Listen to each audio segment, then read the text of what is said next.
As a developer, you love building things that are fun and that matter. Me too. Do you want to add authentication to yet another app? Do you want to stay updated with all the security issues and patch them? Why not leave it to the experts? Auth0 is the easiest and fastest way to implement real-world authentication and authorization architectures into your apps and APIs. Allow your users to log in with either regular username and password, social identity providers like Facebook and Twitter, or enterprise identity providers like Active Directory, Office 365, etc. Or without passwords, with an email login like Slack or phone login like WhatsApp. Getting started is very easy. Add authentication to your Ruby app or Rails app, Sinatra, and others in less than 10 minutes by writing only a few lines of code. No credit card required. Get the free plan or try the enterprise plan for 21 days at auth0.io/Ruby Rouges. That's the number 0 in Auth0. Auth0 is trusted by developers at Atlassian, Mozilla, Bluetooth, Optimizely, Financial Times, and the Wall Street Journal. Try it out at auth0.io/Ruby Rouges. Remember, that's the number 0 in Auth0, and get back time building core features. Hello, Ruby Rouges, and welcome to another episode. This week on our panel, we have Dave Kimura. Hey, everybody. I'm Charles Max Wood from devchat.tv, and this week we have a special guest, and that's Hal Fulton.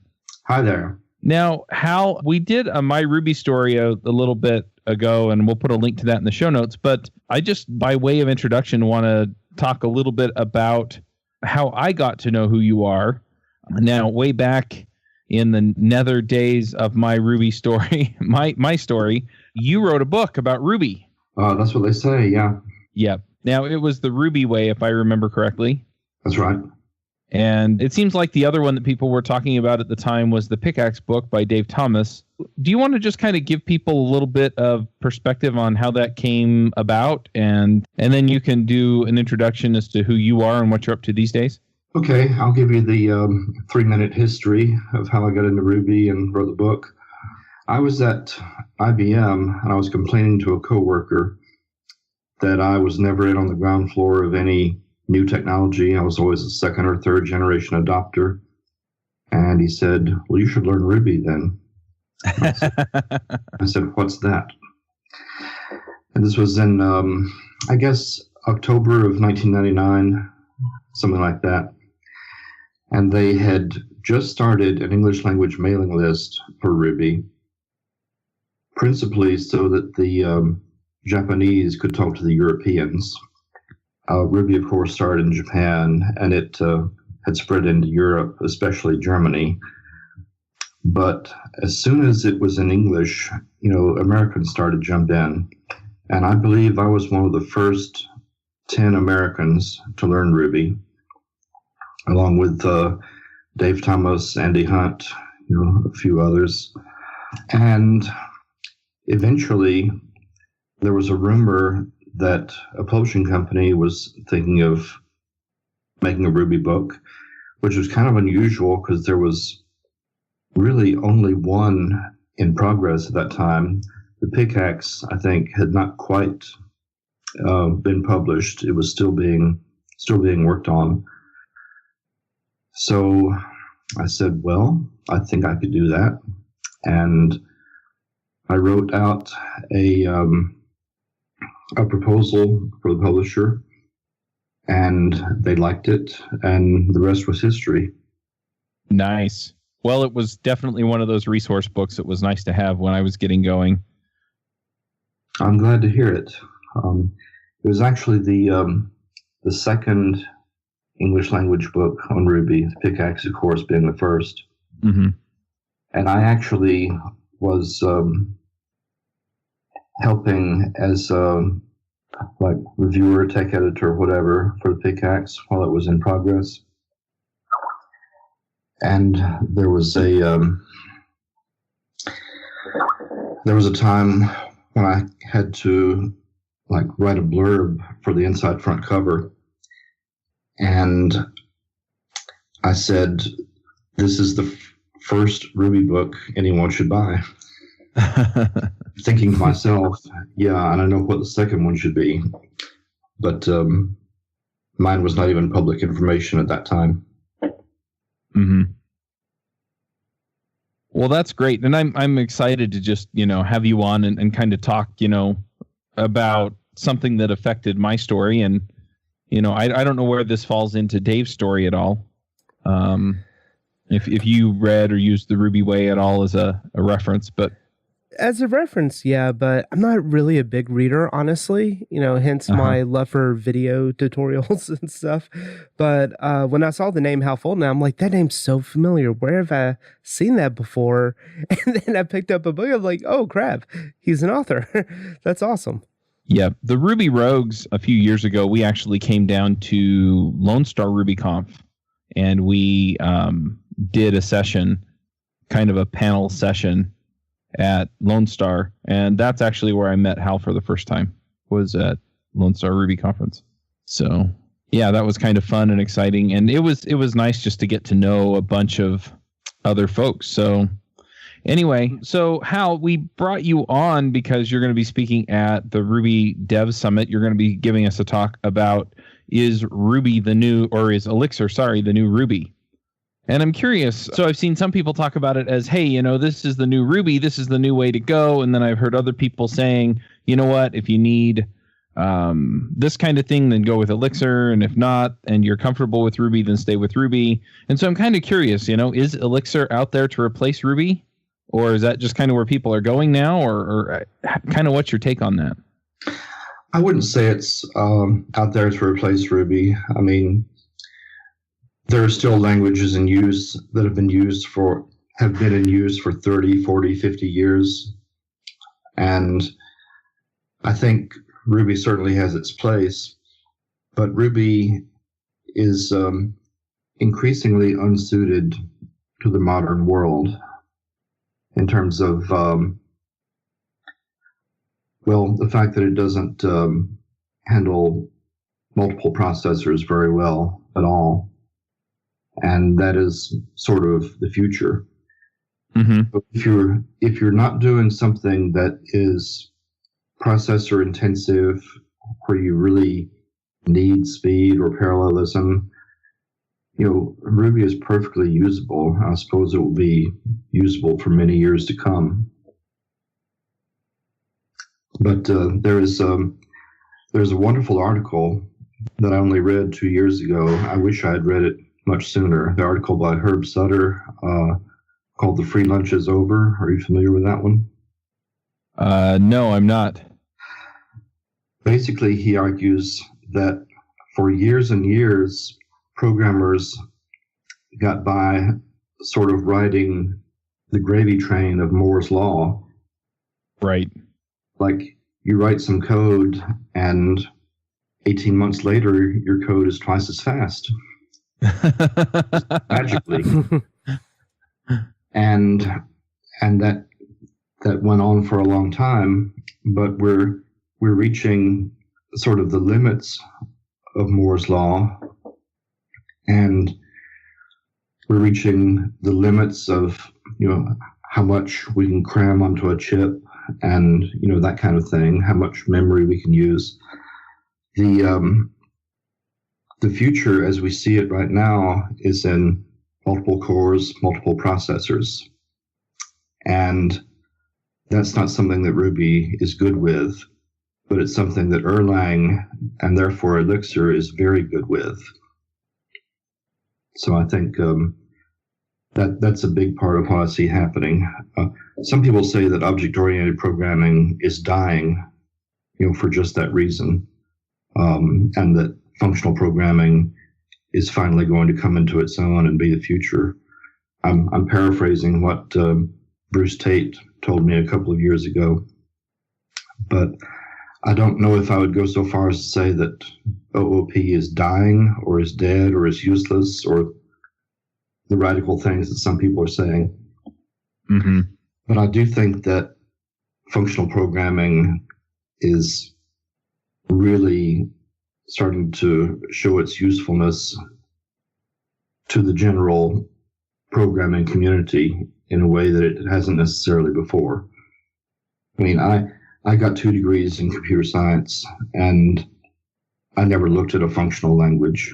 You could argue that was, a flaw in my education, but I think at that time, OOP was considered the big thing, and FP was sort of a side issue, like, the Lisp freaks, knew about that kind of weird stuff, but the rest of us, we just, we go with what the mainstream is doing, and following the mainstream is not always a good idea because a lot of good ideas get left by the wayside. Right. So is it then, is it the multi-core stuff, or is it the functional stuff? Or, what is it that makes people, move over from Ruby to Elixir? Is it kind of all of that? Is it the pipe operator? I freaking love that thing. I love the pipe operator too. But I don't think little details like the pipe are going to make anybody change languages or anything. I think if they can get performance and scalability that they couldn't get as easily another way, then they might change languages. I think it's all about the multi-cores, multiple processors, and FP is what enables that to work smoothly. Gotcha. So it's kind of all related. The FP enables a lot of the concurrency, and I think a lot of that comes down to immutability. I've talked to a few people about Elixir and about some of the systems out there, and it's the immutability that makes the state across processes or across threads really nice. And then just a lot of these other aspects of the way that the Elixir or the Erlang virtual machine is architected makes it really easy to get a lot of concurrent work out of your machine. And so if you have more cores, then you can get more performance out of it. Right. And of course, Elixir is built on the same virtual machine as Erlang, as you said, the thing they call the Beam, B-E-A-M, and it is very battle tested. It's feature rich. It's been in the field for years and years. Now it does have some cruft on it, some complications. Big software systems always accumulate digital barnacles, if you know what I mean. But the reliability and maturity of the virtual machine is, a big part of what makes Elixir attractive, because you're not only using something that has been tested for far longer than your language has existed, but you're able to interoperate seamlessly with Erlang because you're compiled down to the same bytecodes. Mm-hmm. So one other thing that I'm kind of curious about, the uptake for Ruby, a lot of that came from Rails. And so, you saw a lot of people coming over because Rails just gave them a ton of convenient tools and, what am I thinking? Convention over configuration and all of that stuff that it just made Rails really nice to use. I haven't seen as many people talking about Phoenix so much as Elixir. And so I'm wondering, is it Elixir that's the draw here and not the web framework like it was for Ruby? That's kind of hard to say.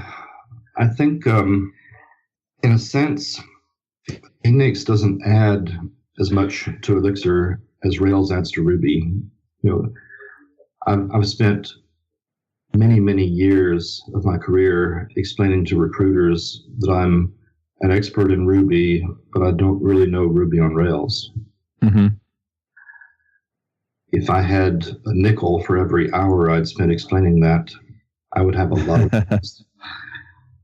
But the nice thing about Phoenix, as I understand it, and disclaimer, I'm not a web guy in any sense.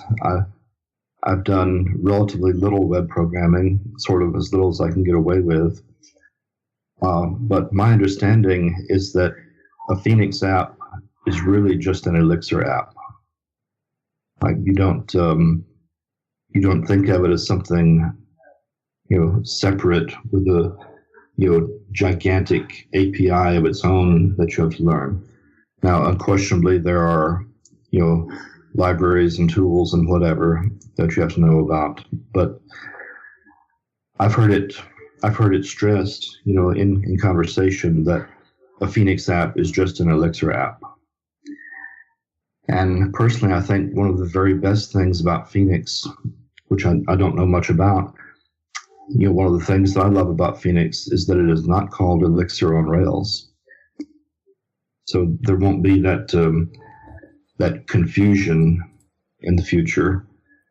Future generations won't have to explain that, yes, they know all about Elixir, but they don't know Phoenix. At least they have different sounding names. Mm-hmm. Yeah, Elixir definitely seems very appealing from a Rubyist standpoint. The speed, the threads, I think all of that's been something that we've just kind of, in the Ruby world, just been almost kind of like trying to ignore the issue and just continue on with our happy path. And I'm primarily a Ruby on Rails developer, doing web design and stuff, or web development. And I think that for the most part, I've been able to accomplish everything either through a gem or through some custom methods that I've needed to do, and I've not really had any hiccups. And that's going from delivering high-performant applications, as well as doing some things that are a bit slower, but still very usable in the web space. But I think that in a lot of cases, Elixir can shine in areas where Ruby will fail. And, as you guys have said, with the CPU processing. So any kind of NLP or natural language processing, I don't think Ruby is going to cut it, or any kind of AI work and stuff. I know Python's been kind of the language of choice because of the available libraries. But do you think that that's where Elixir is really going to start to shine, is with that kind of direction, with natural language processing, with AI or augmented reality stuff? Or do you think that it's going to slowly creep into the web space and take over? Frankly, I hope that people start to remember that there are other kinds of programming besides web programming. Because there's a whole generation of people who think that the web is everything. And having learned, years and years before there was a web, I don't feel that way. I sometimes want to ask people, can you use your web skills to write a compiler, or something like that. But anyway, that's just me being a curmudgeon. No, but I think unquestionably, Elixir is going to be used for web applications, whether it's Phoenix or whatever. And I think that'll be a big part of its usefulness. But I hope that it's also used in neural net applications, whatever. I mean, someday I hope my laptop has 1,000 processors, and it's going to need some kind of, operating system, and if you're coding, some kind of language that can handle 1,000 processors, and we know Ruby isn't it. I don't know. I think anything that will end up requiring distributed processing, lots of things going on at once concurrently, I think that's where in the next few years Elixir is going to shine. And some of that will be web, but some of it I hope will be other things. I can kind of see that. I'm curious how you got into Elixir. I mean, was it just somebody said, hey, try this, and you tried it and it was great? Or, was there something that really drew you into it? I guess it was something that I sort of casually heard of. First of all, I was curious about Erlang because I heard of it several years ago. I believe it was in 2007. I heard of it at a Ruby conference where Rich Kilmer showed the classic film on Erlang, Hello Mike, or whatever it is. Mm-hmm. And he didn't realize, by the way, until people laughed, that it was kind of like Monty Python, had kind of had that vibe. But anyway, he explained to us about Erlang and why it mattered. And we were suitably impressed, or I think a lot of us were. I know I was, because I was completely unfamiliar with that entire way of thinking. And I don't know whether this is directly related, but there was a guy named Tony, I'm sorry, I don't know how to pronounce his last name, Arcieri, Mm-hmm. whatever. The guy who created Rhea back in 2008, 2009. Mm-hmm. It was supposed to be a Ruby-like language running on the Erlang VM. And it got into its early stages and eventually was abandoned. But I was very curious about that. I was drawn to that. I even gave a talk on it once, although I didn't know much about it, because having looked at Erlang, it wasn't just the functional paradigm that put me off because I was unfamiliar with it, but it was what I found to be the bizarre syntax of Erlang. And I think some people in the Erlang community reacted against Elixir for a while because they thought people were just saying, Erlang is ugly, so we've put a pretty face on it. But I think that once they tried Elixir, they found that there was more to it than that. It's Jose Balim gave a talk several years ago called "It's Not About the Syntax" or something like that, because Elixir legitimately has features that Erlang does not, and it's not just a matter of how the language looks. But anyway, I was curious about Erlang, tried to learn it. I was curious about Rhea, followed it for a while, and then I found that Rhea went away, and there was something new called Elixir. So I thought, well, that's kind of interesting. I sort of halfway followed it, and apparently around that time, Dave Thomas looked at it and said, oh, that's kind of interesting, but not really. And then he went away. And then a year and a half later, somebody talked to Dave Thomas and said, you should look at Elixir again. And so he looked at it again and he fell in love with it. And he said he hadn't been that excited since he learned Ruby. And of course, my metaphorical ears perked up at that. Mm-hmm. And that was when I really started reading more about it. Now, I can't say that I'm proficient in Elixir even now. I find that, for me at least, it has a completely different kind of learning curve, rather steeper than Ruby. Yeah, but it's not as bad as Swift.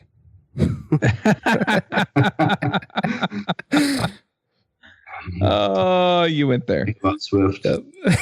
Sorry.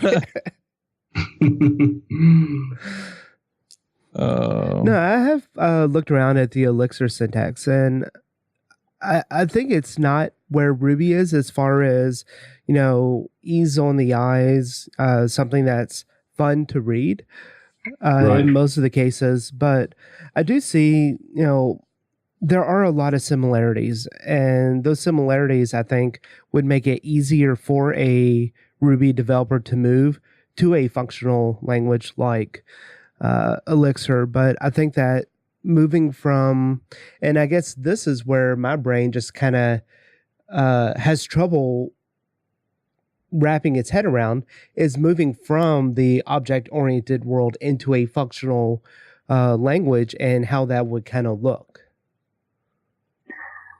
Yeah, that has bothered me also. It's been a major part of the learning curve, just trying to ditch OOP and go toward FP. And in terms of object orientation, Elixir is not like Ruby at all, because I don't think in any meaningful sense you can say that Elixir is object oriented. I'm not sure that a functional language can be object oriented. I'm sure there are 1,000 people who would, argue 1,000 fine points related to that. But no, I understand what you mean by Elixir not being as easy on the eyes. I have a quirk that I don't like too much punctuation. And that, of course, was why Perl always looked like gibberish to me. It looked like a cat walked across the keyboard, and they called it a programming language. And Ruby, by comparison, seemed very clean. It seemed like, like something by Robert Frost or E. Cummings, And I think that's why they use the joke term poetry mode in Ruby, where you use, relatively little punctuation.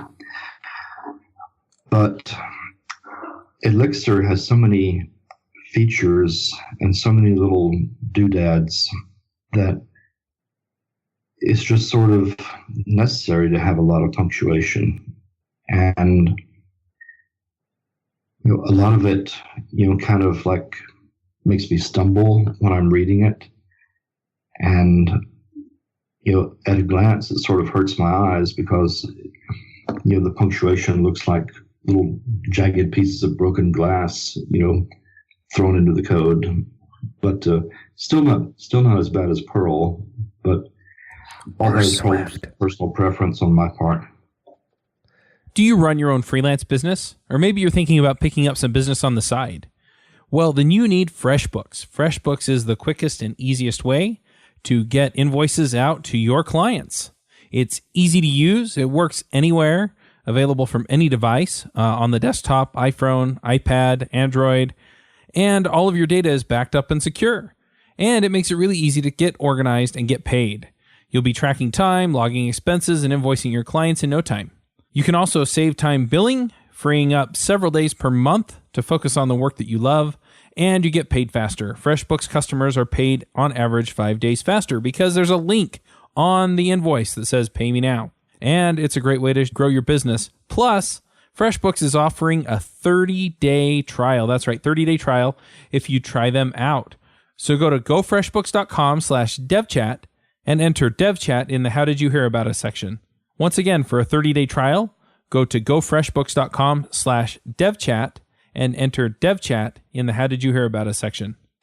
Yeah, and I'm just ragging on Swift because I recently wrote some iOS apps and it was just miserable. Like at the end of a variable, you put a question mark or sometimes a bang. And it just depends. I'm like, what is this madness? So I definitely think that Elixir is much easier on the eyes than other comparable languages, but definitely doesn't have the facade that Ruby has. And I think that's one of the reasons why I like Ruby is that my brother is a electrical engineer, PhD, works for a big fancy company, and a lot of their developers always joke that Ruby is like the Fisher Price of programming. And well, I do agree to some point because it just looks so simple. I think that there's just so much untapped power in Ruby, and that I think we're going to see in years to come that Ruby is going to have another surge of hype just because there's so much that it can do that people just aren't doing with it. Yeah, it's a slower language and, you can't compile it down. It doesn't run fast. But there's so much it can do where sometimes speed isn't the most important thing. Sometimes threads aren't the most important thing. And, sometimes you can drive libraries written in C or whatever. Like there's this guy, Era Howard, whom you may remember, an old-time Ruby guy, used to work for NOAA, which I guess is pronounced NOAA. I don't know. But he did a lot of scientific number crunching and just incredibly CPU intensive stuff. And intuitively, you would say you would never use Ruby for something like that. But he did because he had all these fancy libraries, that did very fast number crunching. And he was able to use Ruby as the high-level language to glue those pieces together and just sort of do rapid prototyping without having to worry about all the details. And he said it worked very well. One of my earlier Ruby non-Rails applications, I was trying to be fancy and try to find the next prime number. It didn't work out too well. But, it was fun. It's a fun language. And I think that's the thing that, kind of gets me the most about Ruby is that I enjoy writing it. I can work so many hours in a day, for work related or side projects or whatever, and never really get that burnt out feeling. And that's just maybe for me personally, because, I'm very OCD in a lot of things. But for me, it's something that I enjoy doing. I spent 6 months doing some .NET work and I was miserable. I couldn't sit down and focus for 4 hours at a time doing something like that. I would just come home and I was depressed, honestly. And I never got that feeling with Ruby. I would hit frustrations and I would hit some roadblocks, but it wasn't ever a true depression state. So, do you ever experience anything like that? And, how do you feel Elixir kind of compares? I think I know what you mean about never experiencing a true depression state, because problems with the tools you're using can wear you down. Like sometimes you think, oh, well, this is a very minor deficiency in the language, but if it, rubs against your brain, 9 or 10 times a day, it's tiring, it's exhausting. You make an error, you think, oh, I did that again. That must be the 10th time this month I've done that. And it's because the language just doesn't fit your brain. Well, Ruby doesn't fit some people's brains, but it fits mine. It felt like I was putting a hand in a glove when I put Ruby inside my skull, And yeah, so I do find that it's relatively painless to use. Not that there aren't bugs, not that there aren't frustrations, and all kinds of things that are inherent with programming, but not as much. Now, Elixir, I find,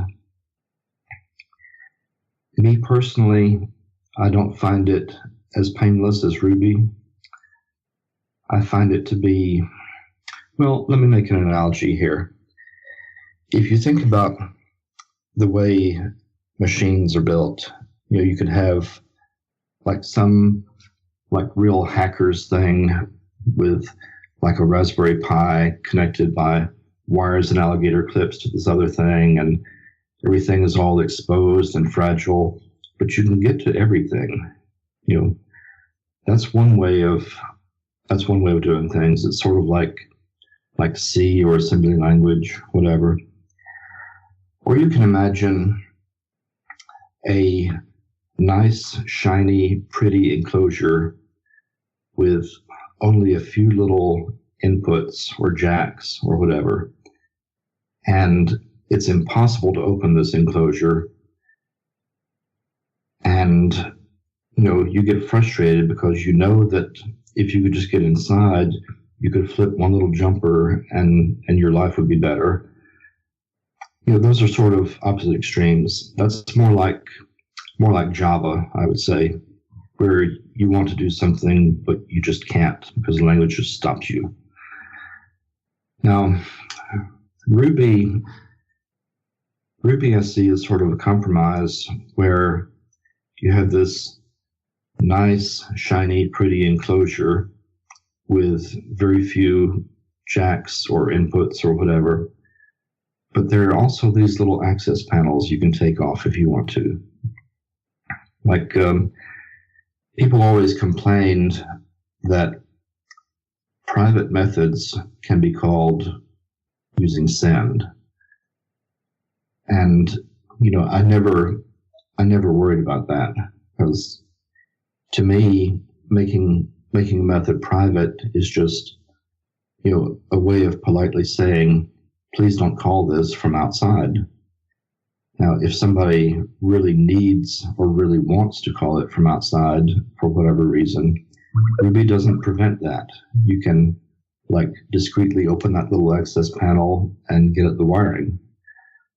But I haven't quite yet figured out where Elixir fits in, but I think in some ways it's closer to the Raspberry Pi bristling with wires, because there are all these things exposed that I don't feel I necessarily want exposed, but they are, and it's like I know this is here, but I don't want to see it, but I kind of have to be aware of it.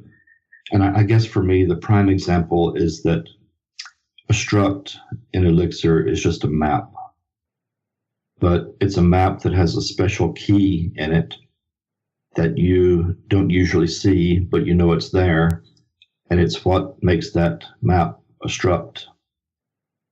And that just seems weird to me. It feels like there are bare wires hanging out of the enclosure, to me.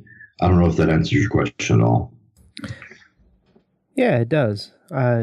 It's kind of funny. Every now and then we have some kind of technology in our house that goes haywire, usually because one of my kids broke it.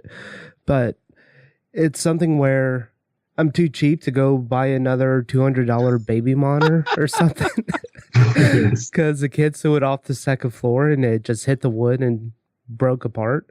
So they broke off our antenna on our baby monitor. I'm like, I'm not paying $200 to get a new one.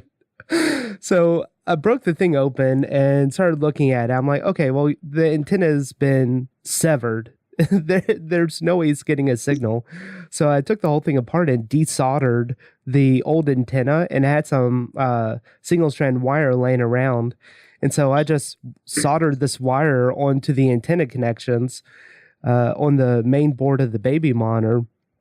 And so now our baby monitor has this real ugly green wire coming out of it, duct taped on. And I'm telling you, I've never gotten better reception. So, I think we're kindred spirits, Dave. I'm the same way. I'm not buying another one of those. I can fix that. Yeah. Yeah, it's kind of like the compiler won't do this, but here's a binary patch you can apply, and then it will work. Yeah. So, little off topic, but yeah, I get your analogy. And, it's one of those things where I really want to dive into Elixir. And since I am a lot more web focused and sometimes mobile app focused, it's really intriguing to see something else out there. And this is even taken on like JavaScript frameworks, since that's where I think a lot of the web development buzz is right now, not even on the backend language focused. But I haven't had a use case for Elixir, at least for the stuff that I've been building, where it would really shine over Ruby as far as getting a product out to market fast. And I think a lot of that is that even though it has gotten a lot of adoption in the past 5 years, um, it hasn't gotten all the libraries, like the gems, so to speak, that Ruby has yet.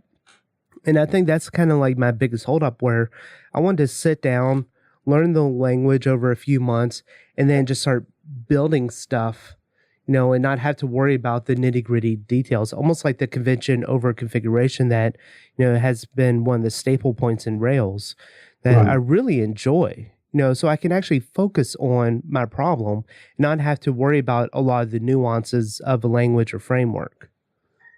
Yeah, I think Elixir is coming along that way. Nothing happens overnight, of course. Right. I think there's some definite deficiencies and possibly some mistakes that have been made. But at the same time, I think that they have learned from Ruby and from other languages, and they have done things that are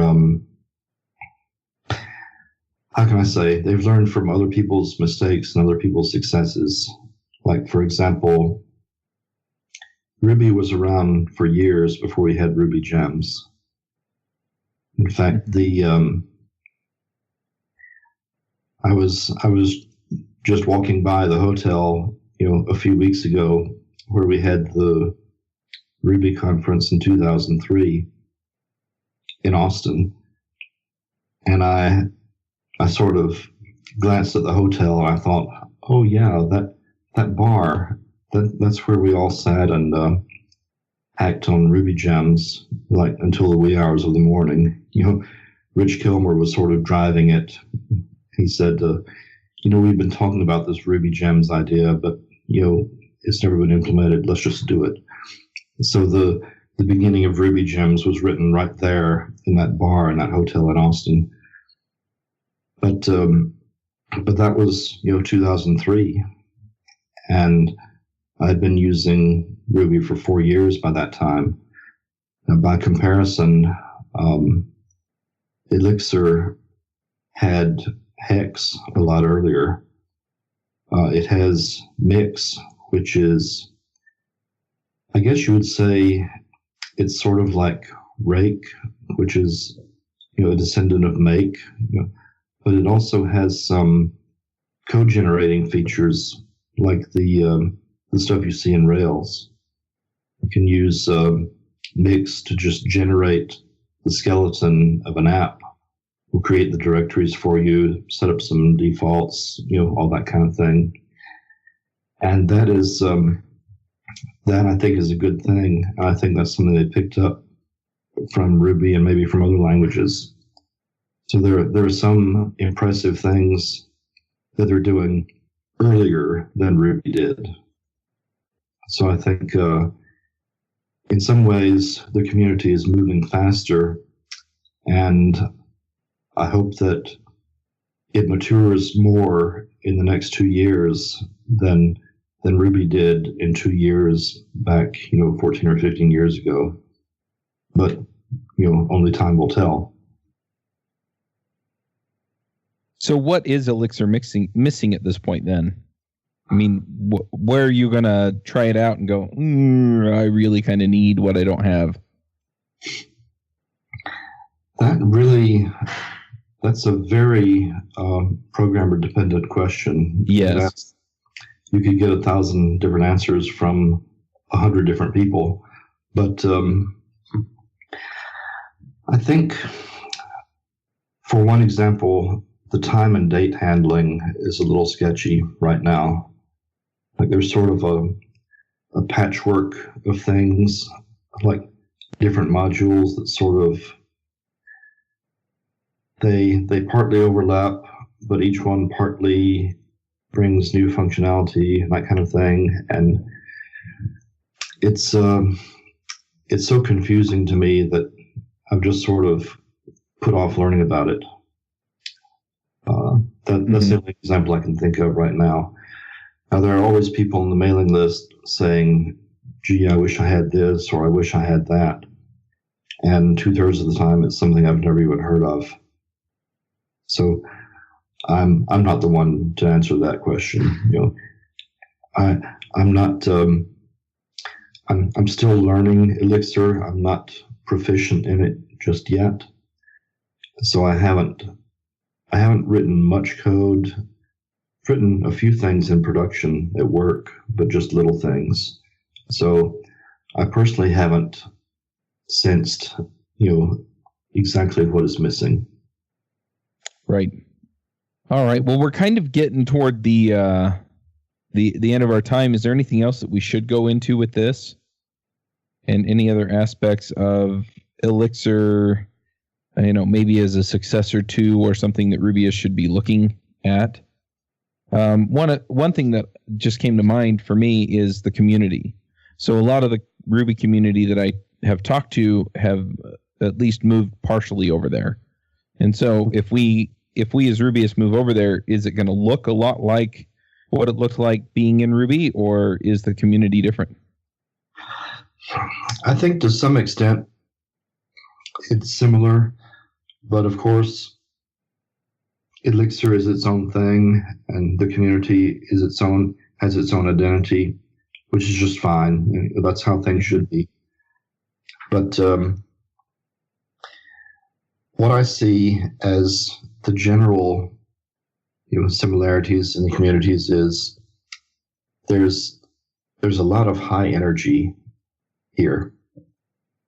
That was what I appreciated about Ruby 15 years ago. There was the excitement, like, hey, I thought I could do this, and then he goes and does it, and then it's like a new software package available, and somebody uses it to build a tool, and there was all this stuff going on.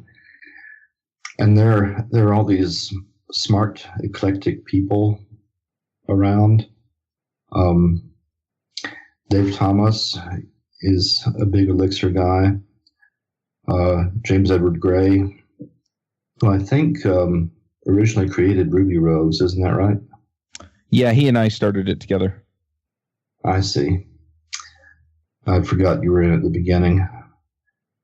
Because I've known James Edward Gray longer than I've known you. Yeah, so you have the high energy, you have the very smart people interested in a lot of different things. You have the sense of newness and excitement, and you have the courtesy, that existed in the Ruby community from day one, and that is something that I always appreciated. There was that cheesy saying, that abbreviation MINASWAN. Are you familiar with that one? Mm-hmm. Mats is nice, and so we are nice. Yep. Well, I don't really like the word nice so much, because it conjures images of My Little Pony or whatever. Hey, what's wrong with My Little Pony? Oh, no offense. But it's important for people to be courteous and respectful toward each other.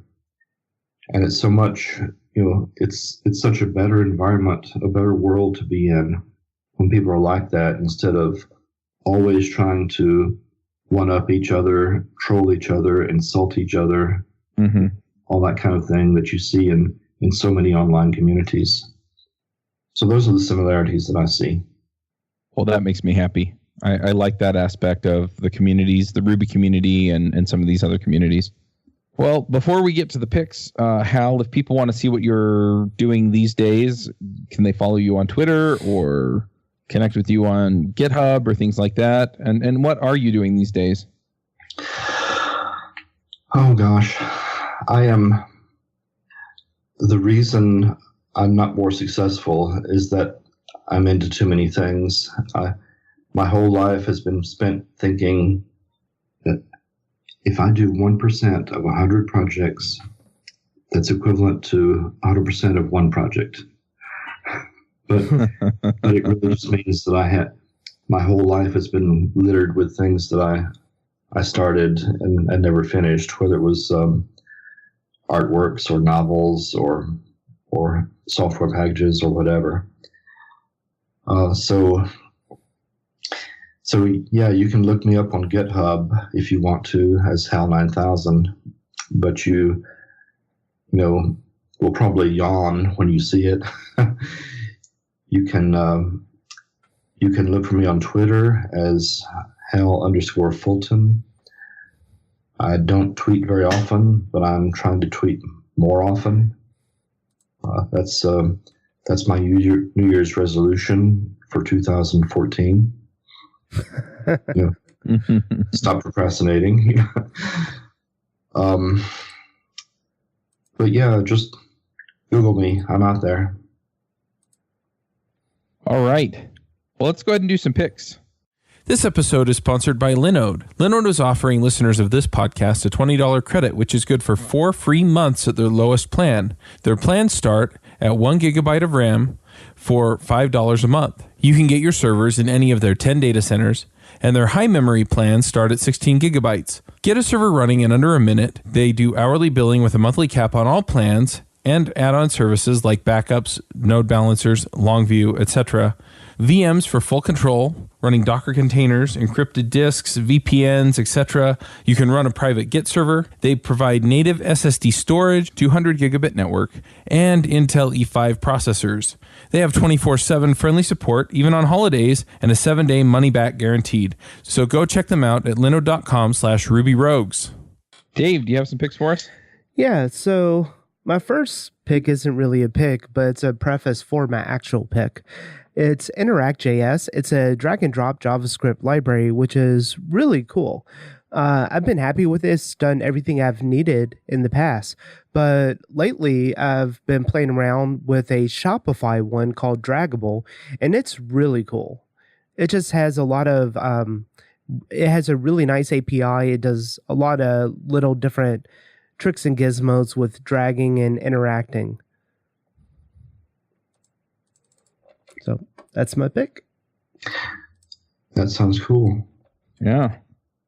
I'm going to jump in with a pick. Now, I think I don't know if I mentioned it on the last episode we did with Kimura Rouges, but I've been digging into, I've been writing code again. It's been really kind of great.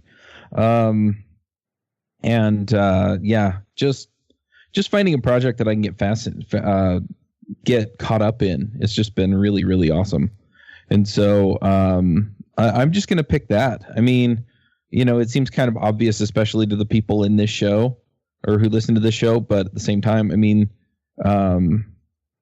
it's just making me happy these days. So I'm going to share it. A few other things that I'm going to pick as we go along. If you're interested in front end stuff, yesterday I went out to lunch with John Lindquist. He's a front end developer guy, works for egghead.io. He and Joel, I forget Joel's last name all the time. Anyway, they started egghead.io, and they have a ton of courses that you can go take on React, Angular, et cetera, et cetera. And then the last thing is I had a call yesterday with a podcast listener. And I don't know if a lot of people are really aware of this, but you can get 15 minutes of my time by going to devchat.tv/15minutes. And if you do that, then you can actually go and just, we'll talk for 15 minutes. So I had somebody do one of those calls yesterday. He's out there trying to find a job. He's also interested in starting a podcast. And so we talked for like 15, 20 minutes about what he had going on and, just gave him some advice, made some microphone recommendations, etc. So if you want to claim a little of my time, then you can definitely do that. Hal, what are your picks? Oh, gosh. I think I'm going to be a true rogue and pick nothing computer related. I want to pick two of my favorite novels, The Secret History and The Shadow of the Wind, a couple of organizations I belong to, the Mars Society and the Long Now Foundation. Actually, I just joined that one yesterday after meaning to for many years. And I discovered this cool iPad app called Gesturement. That's combinations of the word gesture and instrument, where you play weird melodies with the multi-touch feature. So pardon me for not bringing in any computer stuff. Hey, it's all good. We're always looking for new, interesting things to check out. So, and half the time I pick chicken nuggets for my picks, so we're good. Or power tools. Yeah. Nature's perfect food. Yeah. Right. All right. Well, thank you for coming, Hal, and talking to us. We'll go ahead and wrap this episode up, and we will talk to you all next week. Thanks very much. Talk to you later. Bandwidth for this segment is provided by CacheFly, the world's fastest CDN. Deliver your content fast with CacheFly. Visit CACHEFLY.com to learn more.